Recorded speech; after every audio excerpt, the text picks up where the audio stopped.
We are going to class 6 chapter 12 algebra exercise 12.3 question number 11. Mohini is x years old यानी मोहनी का जो as है वो x year है. Express the following algebraic form. हमें इसे फॉलो करना है और इनके सभी क्वेश्चंस को मैथमेटिकल फॉर्म पे शो करना है. तो चलिए सॉल्व करते हैं. Now question number 11. Welcome to my YouTube channel Jaypreet Braintree classes. देखिए Mohini is x years old. Express the following algebraic form. First 3 times Mohini's is next year. देखिए सपोज मोहनी एक गर्ल्स का ही नाम है, ये तो आप ऑलरेडी जानते हैं, हम भी जानते हैं. X year old. सपोज मान लीजिए वो 10 ईयर्स की है. अभी हम थोड़ी देर के लिए लॉजिकली लगा रहे हैं, ठीक है. अब next year, so next year means अगले साल, यानी वो कितने साल की हो जाएगी 11 ईयर्स. और यहाँ पे 3 टाइम्स है, तो 3 टाइम्स मतलब इसका 3 का इंटू कर देंगे और हमारा सोल्यूशन हो जाएगा. तो एक बात याद रखिएगा, ऐसे क्वेश्चन इस एक्सरसाइज के जितने भी हम क्वेश्चन पढ़ने वाले हैं उसको पढ़ने से पहले आपको मालूम होना चाहिए कि बॉड मास क्या है. अगर आप इसे नहीं जानते तो आप इन क्वेश्चनों को सॉल्व नहीं कर सकते. BODMAS B means bracket, O means of का भी मतलब मल्टीप्लाई होता है, then after division, then after multiply, then after plus और देन आफ्टर सब्ट्रैक्ट. ये बात अपने माइंड में जब रखेंगे तभी ये क्वेश्चंस इजी होंगे. देखिए मोहनी का एज कितना है x years. So let present age of Mohini equal to x year. ये आपका दिया हुआ है. अब यहाँ पे दिया नेक्स्ट ईयर, तो नेक्स्ट ईयर मीन्स प्लस करना है. क्या किया हमने प्लस, तो प्लस हम पहले नहीं करें, पहले हम क्या करेंगे मल्टीप्लाई, क्योंकि यहाँ 3 टाइम्स दिया है. तो ये बात याद रखिएगा. तो हम क्या करेंगे नेक्स्ट ईयर, तो यहाँ पे क्या हो जाएगा आपका नेक्स्ट ईयर हम पहले प्लस कर लेंगे और 3 टाइम्स को हम बाहर इंटू कर देंगे, राइट. तो 3 टाइम्स मोहनी एज नेक्स्ट ईयर, तो नेक्स्ट ईयर में हमने प्लस कर दिया और 3 टाइम्स मतलब मल्टीप्लाई. देखिए 3 टाइम्स, इसमें 2-3 नाम होते हैं, उसे भी याद रखिएगा. पहले होता है ट्वाइस, ट्वाइस मीन्स होता है 2 टाइम्स. ट्राइस मीन्स होता है 3 टाइम्स, या 2 टाइम्स आप बोल सकते हैं 3 टाइम्स, मतलब इनका मल्टीप्लाई करना है. क्लियर. और more than less than, more than means होता है प्लस और लेस देन मीन्स होता है माइनस. ये भी बात आप याद रखिएगा. चलिए नेक्स्ट करते हैं सेकंड नंबर. 4 टाइम्स मोहनी एज 3 ईयर्स एगो. अब देखिए यहाँ पे फर्स्ट क्या दिया है 3 ईयर्स एगो, यानी 3 साल पहले. तो मोहनी का एज क्या था एक्स में हम 3 ईयर्स एगो यानी जो बीत चुका है, तो बीत चुके वाले एज को हम क्या किस में शो करते हैं माइनस पे. जैसे आप अगले साल मान लीजिए 12 ईयर्स के हो गए, तो 12 ईयर्स मतलब आप प्लस होने वाले हैं. अभी आप 11 के हैं तो +1 हो जाएंगे नेक्स्ट ईयर. तो अगर हम बोलें कि 11 के अभी आप हैं और 3 ईयर्स एगो आपको कुछ मिला था, मतलब आपके पापा ने कुछ गिफ्ट दिए थे आपको 3 ईयर्स पहले, तो आप क्या करेंगे 11 - 3. उस कंडीशन पे आप कितने साल के थे 8 ईयर्स के थे, तब आपको गिफ्ट मिला. तो वैसे यहाँ पे x - 3 ईयर्स एगो. और यहाँ पे कितना दिया 4 टाइम्स. तो देखिए 3 टाइम्स 4 टाइम्स मतलब 4 का इंटू कर दीजिए, सिंपल. और ईयर्स, ये आपका आंसर हो गया. Now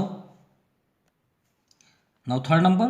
the present age of Mohini's uncle if his uncle is 5 times old as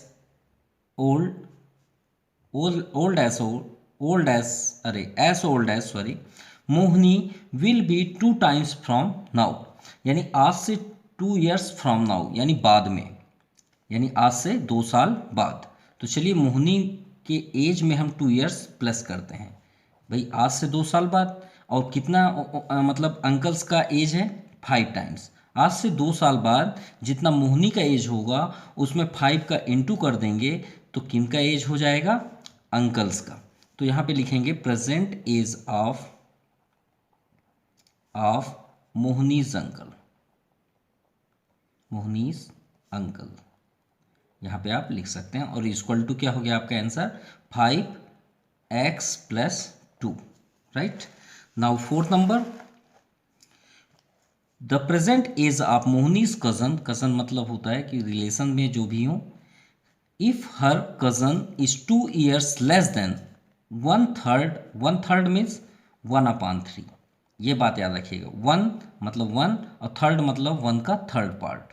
of Mohini's age 5 years ago, right. तो present age of Mohini's cousin, तो सबसे पहले हम लिखते हैं प्रेजेंट एज ऑफ मोहनीज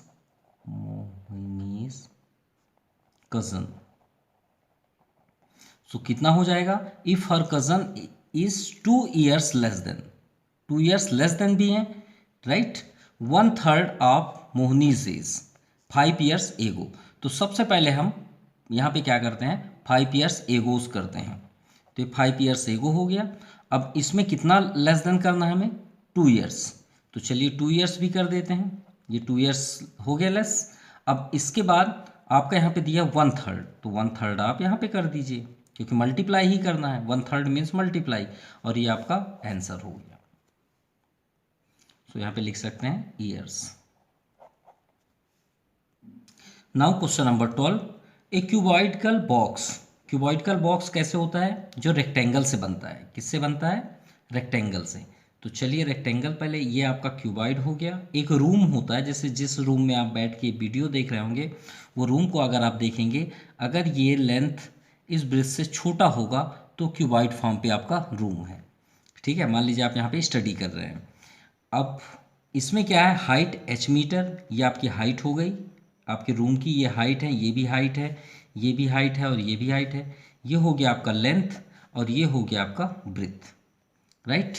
अब चलिए समझते हैं क्या लिखा हुआ है, हाइट h मीटर, तो हमें क्या दिया हुआ है, height of cuboidical box equal to h metre. If the length करते हैं, लेंथ इज 5 टाइम्स, क्या लिखा हुआ है, 5 टाइम्स, किसके, द हाइट। तो 5 times means 5 times into height. So यहाँ पे क्या हो जाएगा, 5 टाइम्स यानी 5, और हाइट का h, तो आपका लेंथ क्या हो गया, 5h, ये आपका आंसर हुआ, क्योंकि हमें लेंथ और ब्रेथ ही तो फाइंड करना है। अब यहाँ पे देखते हैं ब्रेथ, तो पहले ब्रेथ लिख लेते हैं यहाँ पे। ब्रेथ के बाद क्या लिखा, is 10 centimetre less than length, तो लेंथ हमारे पास क्या है, 5h, तो 5h में 10 सेंटीमीटर लेस कर दीजिए, ये आपका हो गया ब्रेथ, और ये आपका आंसर भी हो गया, क्योंकि हमें तो हाइट, ये express the length and breadth of the box बताना था, तो हमने लेंथ यहाँ 5h बता दिए, और ब्रेथ क्या हो गया, 5h माइनस 10, ये आपका आंसर हुआ। नाउ क्वेश्चन नंबर 13, अ बस ट्रेवल 8 v किलोमीटर पर आवर्स, यानी बस की जो स्पीड है वो कितनी है, v। जैसे हम नहीं बोलते 50 किलोमीटर पर आवर्स, 60 किलोमीटर पर आवर्स, तो वो किलोमीटर जो आपका दिया है स्पीड, वो नंबर्स की जगह में क्या दे दिया, भी। If the going from Delhi to Jaipur, तो मान लीजिए ये दिल्ली है, क्या है, दिल्ली, ठीक है, और ये हुआ आपका जयपुर, ये क्या हुआ, जयपुर, राइट। अब देखते हैं, after the bus has travel 5 hours. अब देखिए यहाँ पे दिया हुआ है भी किलोमीटर पर आवर्स, पर आवर्स का मतलब होता है कि 1 घंटे में भी किलोमीटर चलती है। तो कितने किलोमीटर चल चुकी है बस हैज़ ट्रेवल 5 आवर्स, कितने चल चुकी है, 5 आवर्स। तो यहाँ पे हम सबसे पहले लिखेंगे स्पीड ऑफ बस, स्पीड ऑफ बस, तो बस की स्पीड कितनी है, भी किलोमीटर पर आवर्स, ये स्पीड हो गई बस की। अब यहाँ पे दिया है, if the going from Delhi to Jaipur after bus travel 5 hours Jaipur is still. अब 5 घंटे तक वो बस चल चुकी है, 5 आवर्स, तो after 5 years, after 5 years travel by बस, ट्रेवल्ड बाय बस। अब ये बताइए जनरली कि हम एक बात करें कि बस की स्पीड मान लीजिए 50 किलोमीटर पर आवर्स है, इसका मतलब हुआ बस 1 घंटे में 1 आवर्स में 50 किलोमीटर चलती है, तो 2 आवर्स में 100, 3 आवर्स में 150, 4 आवर्स में 200, और 5 आवर्स में 250, ये किलोमीटर ट्रेवल करेगी, राइट। वैसे यहाँ पे दिया गया कि 5 आवर्स ट्रेवल बाय बस, तो 5 घंटे बाद बस कितना चलेगी, 5 इंटू भी, जितना उसकी स्पीड है। भाई यहाँ तो चलिए 50 का हम 2 में इंटू किए हैं तो 100 आए, 50 का 3 में इंटू किए तो 150 हुआ, 50 का 4 में किए तो 200 हुआ।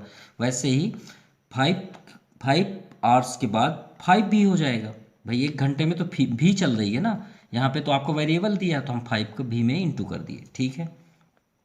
Jaipur still 2 kilometre away. अब मान लीजिए बस समथिंग यहाँ पे पहुँची है, अब यहाँ पे यहाँ से यहाँ तक 20 किलोमीटर अभी बचा हुआ है, 20 किलोमीटर अभी और जाना है। अब बस कहाँ पे पहुँची है, यहाँ पे, ये बस आपका स्टॉप हुआ है यहाँ पे। तो 20 किलोमीटर अभी उन्हें जाना है, तो what is the distance from Delhi to Jaipur. तो भाई हम कैसे कैलकुलेट करेंगे, तो बस यहाँ पे पहुँची तो जैसे कि मान लीजिए 50 किलोमीटर है तो 250 किलोमीटर चल चुकी है। अब 250 में 20 ऐड कर देंगे तो कितना आ गया 270, यानी दिल्ली से जयपुर 270 हुआ। कब, जब बस की स्पीड 50 होगी। लेकिन वही हम समझें तो हमने यहाँ पे 20 क्या किया, प्लस किए ना, तो वैसे ही हम यहाँ पे क्या करेंगे, यहाँ पे दिया है 20 किलोमीटर अवे, तो डिस्टेंस बता देंगे, distance from Delhi to Jaipur क्या हो जाएगा 5 भी, और जैसे हमने यहाँ +20 किया वैसे आप यहाँ पे +20 कर दीजिए और ये आपका किलोमीटर हो गया, ये आपका आंसर हुआ। नाउ क्वेश्चन नंबर 14 में बुक में ये लिखा हुआ है चेंज द फॉलोइंग स्टेटमेंट, देख सकते हैं आप यहाँ पे, change the following statement using expression into statement is ordinary language. हमको ये दो आपके दिए हुए हैं, इसको हमको अपने लैंग्वेज में बात करना है। अ नोट कॉस्ट ₹P, मतलब एक नोटबुक है जिसका प्राइस क्या है P, और अ बुक कास्ट 3P। तो हमको इसको लैंग्वेज में बोलना है कि P का ये 3 टाइम्स हुआ, तो हम इसे क्या लिखेंगे, 14 टू फर्स्ट पे, सो हम इसे लिख सकते हैं कास्ट ऑफ अ बुक, देखिए कास्ट ऑफ बुक 3P है, अब P से ही 3P हुआ ना 3 टाइम्स, यहाँ 3 टाइम्स है, तो cost of book is 3 times cost of notebook,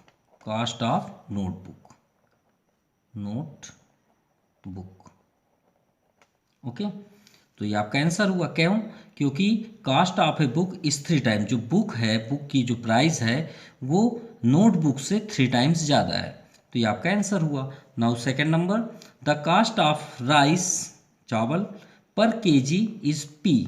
अब देखिए पर केजी यानी 1 kg जो राइस है, चावल है, उसकी प्राइस क्या है P।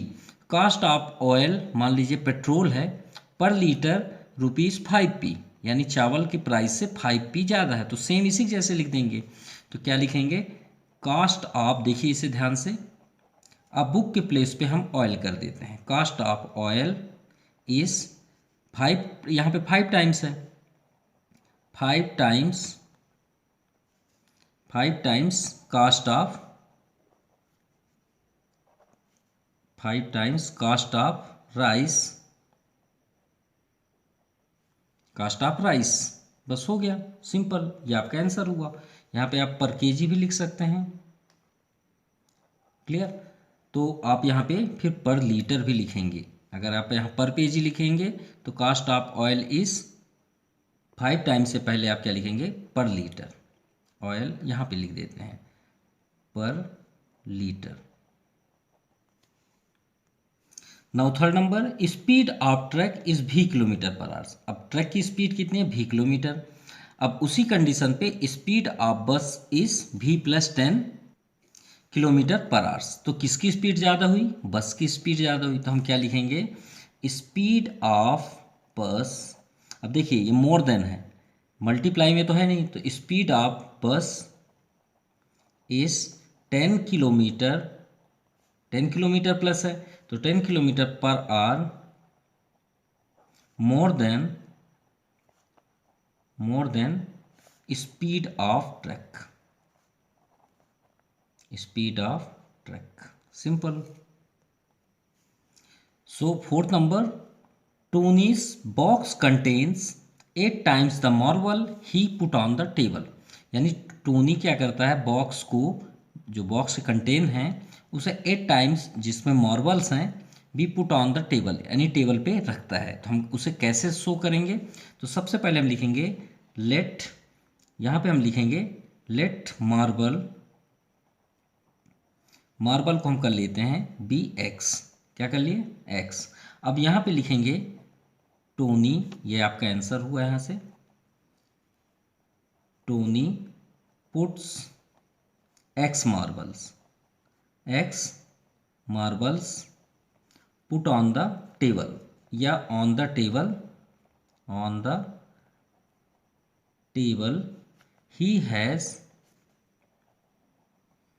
यहाँ पे x है और यहाँ पे 8 टाइम्स है, तो ही हैज़ 8 टाइम्स या 8x भी लिख सकते हैं, marbles in the box, in the box या इन बॉक्स कर सकते हैं। Now question number 5, the total number of students in the school is 20 times that our classes, यानी आवर अपने क्लास पे, यानी आपकी क्लास में जितने स्टूडेंट्स हैं वो उसकी 20 टाइम्स आपकी स्कूल में स्टूडेंट हैं। मतलब आपकी क्लास में मान लीजिए 30 स्टूडेंट हैं, तो 30 में आप 20 के इंटू कर दीजिए, तो आपकी क्लास, आपके स्कूल में कितने स्टूडेंट्स हो गए 600। तो हम यहाँ पे लिखेंगे 5th नंबर पे कि द नंबर ऑफ स्टूडेंट या आवर क्लास हैज़, मान लीजिए पी स्टूडेंट, कितने स्टूडेंट हैं पी स्टूडेंट्स, तो टोटल कितने हो जाएंगे, द स्कूल हैज़, तो हमने यहाँ पे 20 के इंटू किया 30 पे, तो पी में हम यहाँ इंटू कर देंगे 20 का, तो 20 स्टूडेंट्स, 20 स्टूडेंट्स, ये आपका आंसर हुआ। Now 6 number, Raju's is x year old, यानी राजू का जो एज है वो कितना है x years, his uncle is 4 into x year old, मतलब उनके अंकल का एज क्या है 4 टाइम्स है, and his aunt 4x minus 3 years old, यानी अंकल से वो 3 लेस देन है उनकी एज। तो चलिए इसे शो करते हैं। तो सबसे पहले हम यहाँ पे क्या लिखेंगे,